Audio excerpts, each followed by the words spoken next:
Through the context of the final exam, which is that chart that you see on the right. Okay?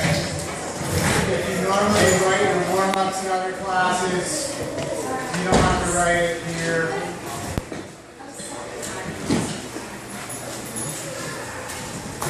So you don't have to write this. We're going to have a little conversation about it, and we're going to do that visually.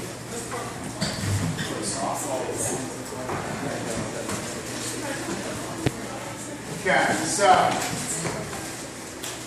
let's do this. You can set the chart up while I'm taking attendance if you want to.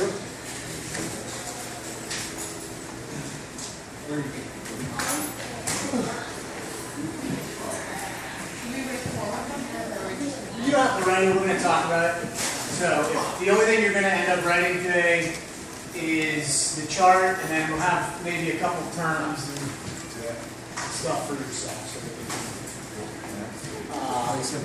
As you read.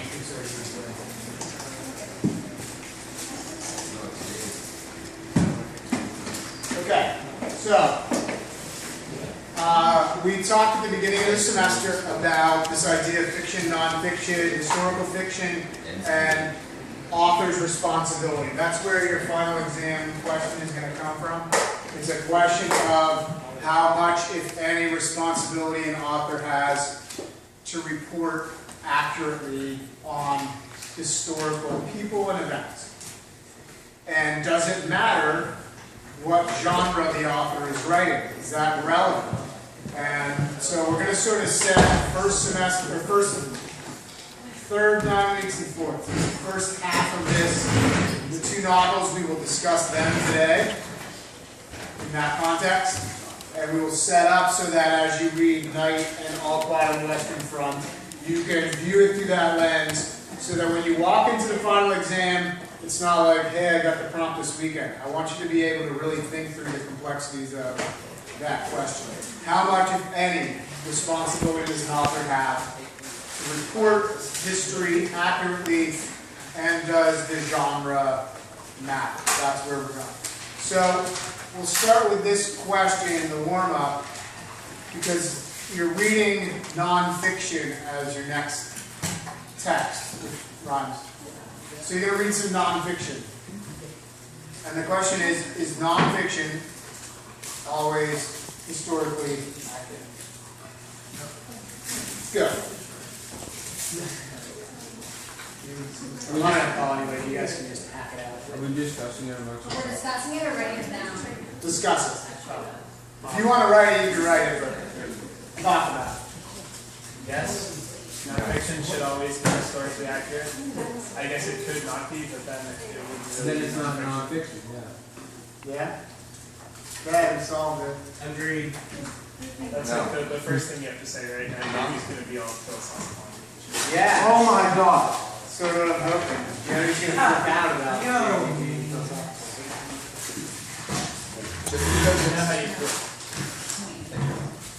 Just because it's nonfiction, just because it has to be true, doesn't mean it has to be accurate. Because there's always the idea of bias. Like, Benny, I'm right. I can hear everything you say. Stop. You're meant to hear. Well, you're interrupting my flow, so please don't let that happen. So what complicates it? We said bias? Yeah.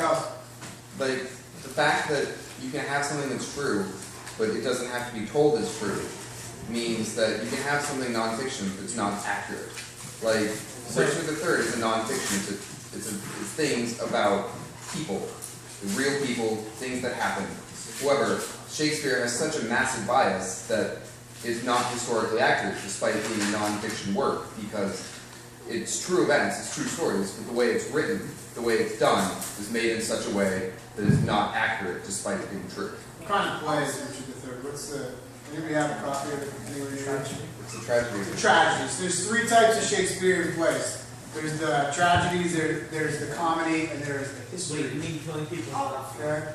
So, let's just make sure we're clear on where Richard III falls here, because this is where the conversation should be going in your mind. Richard III, real person. right? Real event. The War of the Roses, the struggle for power between warring families. History. Accurate. That happened. Richard existed. His back was super screwy. Right? There we go. We had roundworm. He drank a ton. He ate a bunch of weird meat. Okay, and that's history. That's accurate, right? The events surrounding his rise to power and demise, though, Shakespeare doesn't claim those to be history, right? If he had, he would have called it a history. The Henry plays are history plays. So Henry the Fifth, Sixth, Seventh are Shakespearean history. So we got to make sure that we know where he's putting that. Do people read it and think it's history? Yes. Probably. Yes, and then they fight about it. And it's sort of funny. But he doesn't claim that to be history.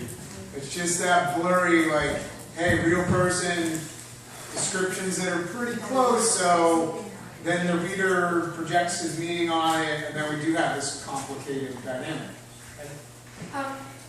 I agree with JD about it not always being accurate, just because, like, you hear nonfiction and you assume that, it's something that, really happened. This is really what happened in the past. But, like, just because now we're reading Night, I was thinking about, like, the Holocaust, let's say. If you read a biography of a Nazi versus a Holocaust survivor, they're going to come out very differently.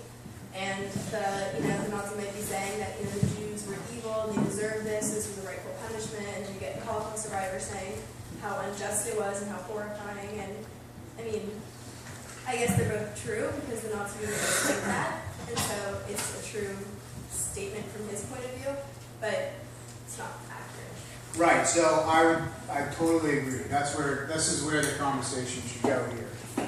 When we're talking about it being historically accurate, that's the term. That's if I said, is it true? Well, that's how we define nonfiction. Nonfiction is true. Okay, perfect.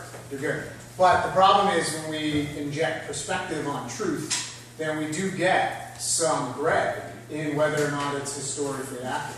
The only way we could know if something were 100% historically accurate is If we were there. if we saw it.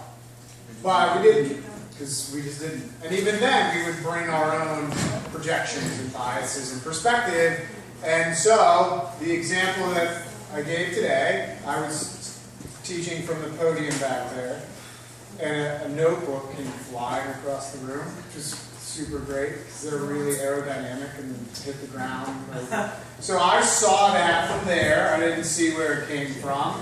I didn't care because it was juvenile behavior, and it's high school, and it shouldn't happen, but, well, it's not my notebook. So if I were to tell that story of that event, from my perspective, it's going to look very different from somebody sitting where Daryl Alejandro sitting, where it came from. That wasn't you guys. You might do something like that, but it wasn't you today. So, no, Daryl. Yes. So, you would tell the story differently than I would. Somebody here may have seen it differently or not have been paying attention to it entirely. We see events every day that if we were to all sit down and write what we saw, the stories would be close but not exactly true or accurate. Our perspective is only one of many perspectives on actual events, so we do get that dynamic in nonfiction. I feel like the ultimate example of what we're talking about is any religious text. Sure. The Bible. That's the compare. You think about the Gospels, right? So like Matthew, Mark, Luke, and John are the first 4 books of the New Testament. And they tell the stories of what Jesus did in his travels and miracles and all this stuff. And they tell some of the same stories, right? But then one author's telling this way. And there are other religious texts that relay stories of origin, right? Where the world came from. And those perspectives may have come from generations and generations and generations. Yeah. And that's a perfect example. And we see entire religions built around those texts, and we see, like, even people engaged in those religions are sort of reconciling those things. And sometimes you look at it and believe it to be true, and some people look at it and believe it to be untrue, and it's a complex dynamic. When I get the curriculum every year, it talks about, like, what is it? I forget how it's worded, but it talks about like the Bible as an allegory. This is the Bible as an allegory, like the entire thing. And like if you're a religious person, that's offensive. It's not allegorical if that's how if you see it in a different way. Or you may be like, yeah, that's fine, that's exactly what it is. You may be like, it's just maybe some moral something, or it's useless, or whatever. Everybody falls in a different perspective on those things. But that view of it as nonfiction or as like perspectives on the same event is exactly where we are with this sort of conversation. So, if we're setting this up on a timeline, this is how I sort of see it in my head. If you don't see it that way, see it my way. That's how you should see everything. Fiction is here on this continuum, okay? Fiction is here. Untrue. Like, no one's claiming it to be true. It's made up. I think you could even, within this framework, put like fantasy and science fiction somewhere over here. Because it's stuff that we can't even perceive. So you have fiction, maybe you have like realistic fiction here. Okay, not suggesting that it's true, but maybe that it reflects accurately the world that we see and know, or whatever. But if we're looking at it, generally speaking, fiction doesn't claim to be historically accurate. Ever. That's why it's fiction. Okay. Historical fiction is in the middle.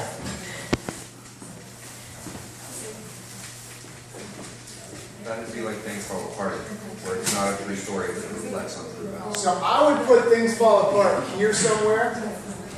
Let me just clarify. In terms of historical fiction, what we need for it to be historical fiction is we need real events, like real events, real people. So Things Fall Apart is real events. Colonialism, as the context, is real. Characters are totally fictional. So we have like part of that, but not entirely. So if you're like trying to put them on a timeline, it's somewhere around here. Okay? Historical fiction. Richard is historical fiction. And if you're doing this as you go, pretty good idea too. So, Richard is historical fiction. Richard's a real person. The War of the Roses is a real thing. We have even descriptions of Richard that are pretty close. He's painted physically as history sort of reflects him to be. But Julius Caesar, I'm teaching that in one of my other classes. Julius Caesar, real person, really assassinated, really some conflicts around whether he wanted to be the king of the Roman Empire, which would have destroyed Roman society as it was known, and so he was killed. But the plotting to kill him, the conversations between the characters, the speeches after Caesar is executed. If you haven't read Julius Caesar, sorry, he dies in that one, and I just spoiled it. So, after he's killed, there are senators that try to take power. They speak to the masses to try to sway them. That stuff's all made up. But the fact that Caesar existed, that line of succession after him, is accurate historically, so we place it here in sort of this middle. And the issue is, with Richard, what is true and what is not. And if you read Richard as if he is Shakespeare's version of him, you may be projecting something on him that isn't historically accurate. To be accurate or not to be accurate? That dynamic, John.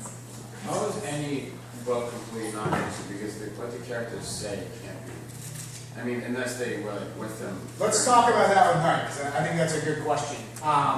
Because there are direct conversations that he'll recount, right? You're saying like, Yeah, if it's written by the person who went through it. Yeah, like it's not exactly what he said. and that's where we'll sort of go in this, because I want you to think about Knight as nonfiction, because it's his truth and his experiences relayed directly.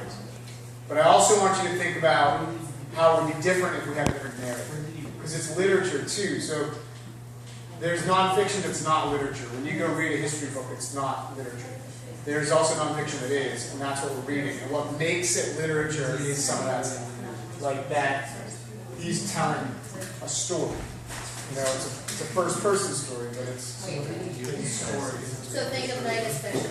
No, I would think of it as one person's experience with real history. Yeah. So that's different than like reporting. We'll talk about numbers and stuff. I think that's the easiest parallel. We'll talk a little bit about the numbers, and now I think we'll draw out some of that content. I was like, I don't know, just like thinking about how even if you're there, and like Joe was saying, like even if you're there, it's not going to be an exact quote or whatever, and like how if you think about it when you are telling a story of something that happened, like I go home and tell some story that's Sure. that's cool. The way that I described how the person was like so biased to like how I perceive the situation. So like if I was in a bad mood and I'd be like, oh yeah, Mr. Parker was super mean, and like he said like, get out your notes, instead of saying like, oh, get out your notes, you know? Right.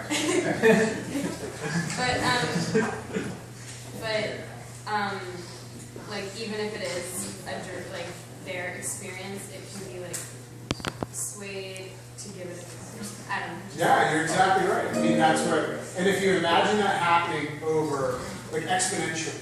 So, like, 30 people experience the same event. They bring, whatever, their emotional state. They bring their perspective, their life experiences to that. And then if they were to tell that story, it would be different. Like, you bring out a really interesting point. Like, day to day, hour to hour, it might be different how you perceive events and then how you deliver them. I think the further you get away from the event, so he writes Night in, like, it's published in 1957.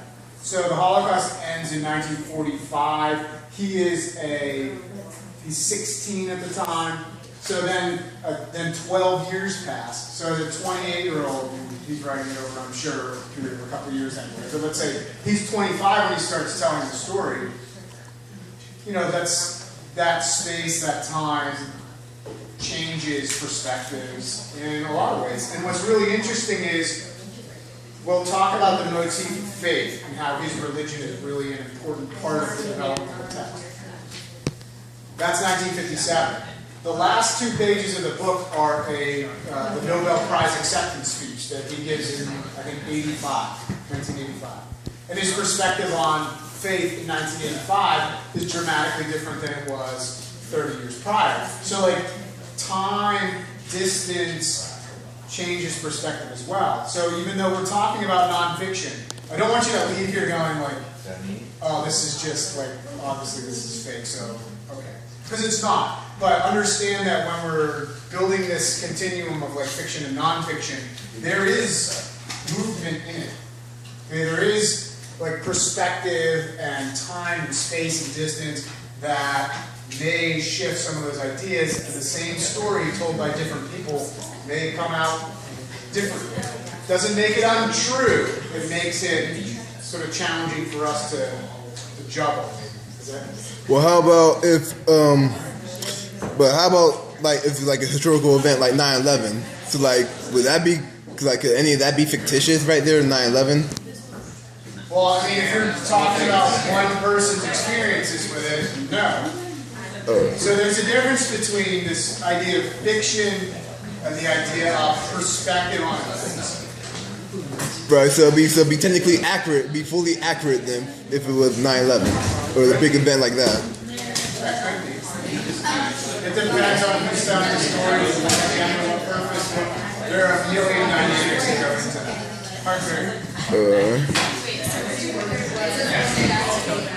Yes. So that changes a lot. If he claims it to be a history, then I think the moral, like author morality, is really different. Is it historical fiction or tragedy? Yeah, so it's historical fiction. So if we're talking about this dark chart, yeah, it's drama, and then it's tragedy, and then it's, for our discussion, it's historical fiction. So that's where you want it. That's how you want it. So Patrick. But if you're like Jeopardy, they ask you what genre which is the third, you're going to say drama. I was like, I know that's correct. All right.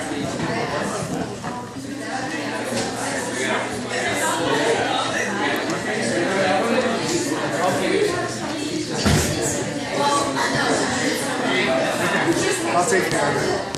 Yep. All right, so let's talk about Night specifically.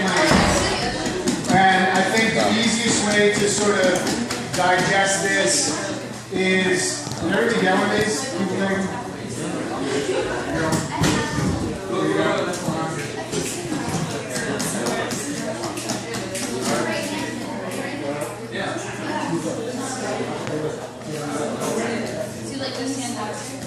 I'll give you an example of the nonfiction issue directly out of Night. So we're so used to this like third-person omniscient narrator that knows everything and can report on every character, and including their thoughts and their feelings and what happens when the narrator isn't there. We don't get that with Night. Night is a memoir. It's a memoir. So a memoir is an individual story. It could be an entire autobiography. It's a form of autobiography. A memoir is one person telling his or her story about a significant historical event or person. So, since Night is a memoir, it is told from the perspective of the author, and it's told about his experiences in the Holocaust. So we have both of those components. Individual, telling his own story about a significant event or person, the Holocaust. So it's a first-person narrative. And one of the things that we really like is we really like as readers, maybe you don't, I would just imagine, I'm going to assume that you do it. We like to know what happens to everyone. Like we want books that at least give us some information about all the characters. We like at the end of movies when it's like, this happened afterwards, and this person is living here now, and that, like, we like that. I kind of like movies that end where you can argue about it, but for the most part, I went and watched Unbroken over Christmas break, winter break, and like, I had read the book, so I knew what happened, but people at the end of it like actually stayed to see those like little blurbs about what happened after Louis Zamperini returned from. It's not Unbreaking? Unbroken? Unbreaking. I see some of this. A part of like a air flight team.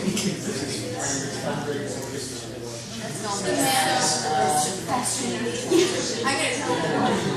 It's a true story. It's so cool. Actually, It's the like the man, best. like the main character, the guy, my brother's like in college, Really? but he like died. So I mean, he like went from what we kind of maybe like to have in terms of neat and tidy endings. So the best example I can give you of Night as nonfiction is this idea of numbers. So the author will only tell us what he knows. We can look back at history and we can say that during the Holocaust there were between 5 and 7 million people who were murdered. We can say that. Historically, we know that that number is true. He will not say that in the novel. He will not tell you any numbers that he doesn't know. And this is just sort of representative of what you're going to get in the story. He tells you like really 3 specific numbers. And when he leaves on the transport to the concentration camps, he tells you that there are 80 people on the car. And he knows that because one of the guards announces it. The guard says, there are 80 of you on this car, and if any of you goes missing, all of you will be shot. That's what he says. So he's recounting that story, that exact quote, or pretty close to the quote, from the guard. So he'll tell you there's 80 people. Later on in the novel, there's another transport from one camp to another, and the guard announces that there are 100 people on the transport. Same thing, same like context. He'll tell you there are 100 people. But he's not going to estimate how many people are in the concentration camp with him. He's not going to tell you at times about characters that he doesn't see their fate. So there's a character in the beginning of the novel that flees, runs away, and instead of saying he survived, or he, whatever, he says, I never saw him again. Okay? So there's a big difference between like that and whatever. There's some interesting moments where he will see people after the Holocaust that he saw during, and he'll tell you that story.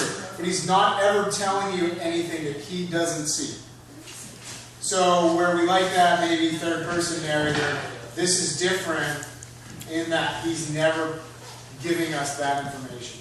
Anytime that he tells us about events happening outside of his context, it's like when we read the newspaper.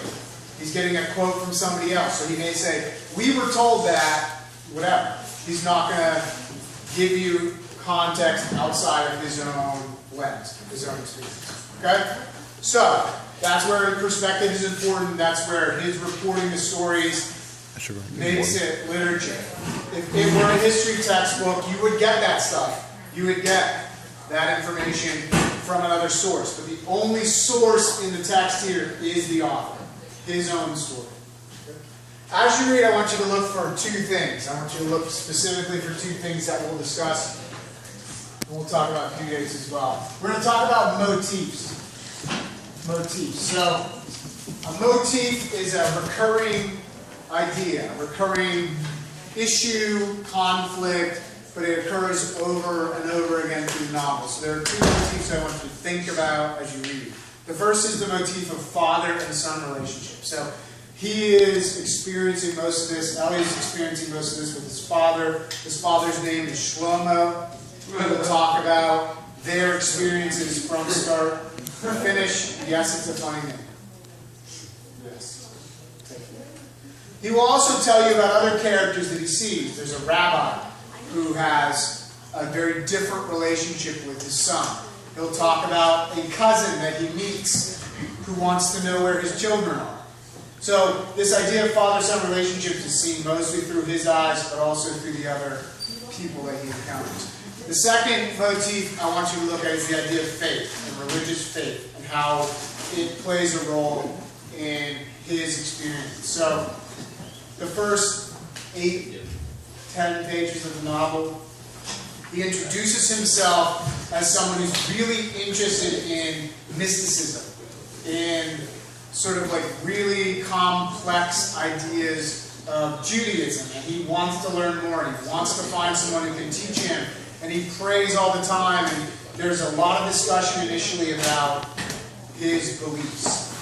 And as the novel progresses, that shifts. And then as he speaks about it in 1985 at the Nobel Prize acceptance, in his Nobel Prize acceptance speech, it's changed even then. So I want you to sort of watch how that develops as you read the text. Okay? We could identify 5, 7, 10 motifs, but really just try to focus your efforts on those two. We may hit some of the other ones that are a little bit more obvious. We'll talk about survival. We'll talk a little bit about dehumanization. And Nazis as well. But as you read, consider those two motifs specifically. So you're reading the novel for Tuesday the 14th. That's 6 days.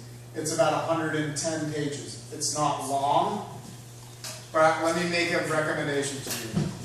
I will always tell you to like spread your work out over time and plan your work and don't procrastinate, then nobody listens, which is fine, which is cool. If you can get stuff done, get it done whenever. I can do that as well. I have a project due like 2 weeks from now, and I'll do it the day before, so I'm just a hypocrite. But when you're dealing with this type of text, there are a couple reasons I would spread your reading out. Yes, it's better academically, but the bigger thing is, honestly, it's like the subject matter. To me, there's like a tipping point where I just don't think you want to read any more of it in a sitting, because there's some disturbing stuff. Even if you know history, the fact that it's a person telling you like his actual experiences, I think makes it more sort of intense to digest. So if you want to spread it out over 4 days, do 25 pages a day, I think that's reasonable. If you encounter it on Monday at 6 o'clock and you start reading Monday night for Tuesday, I'm not saying you can't do it. I'm sure that some of you could just crank that out. I just think it just gets heavy. And so even when I read this out loud to my classes this year, There are points where there's 15 minutes left in class, and it's like, that's enough for today. So I think as you read it, you want to consider that maybe a little differently than, it's not like Dickens, it's not like you're just going to read it and it's droning. It's kind of like, there's just times where you'll get to the end of a section and say, like, I think that's enough for now. And you can step back and do some long divisions. Do people still do that? Yeah. I can't. Is that 4th grade? It's No, the we last actually round. did that. Like, we did long division with like very long. Polynomial. Yeah. We don't like to talk about it. It's not fun. It doesn't sound fun. You don't even grab. Polyurethane. What about like Polyphenol.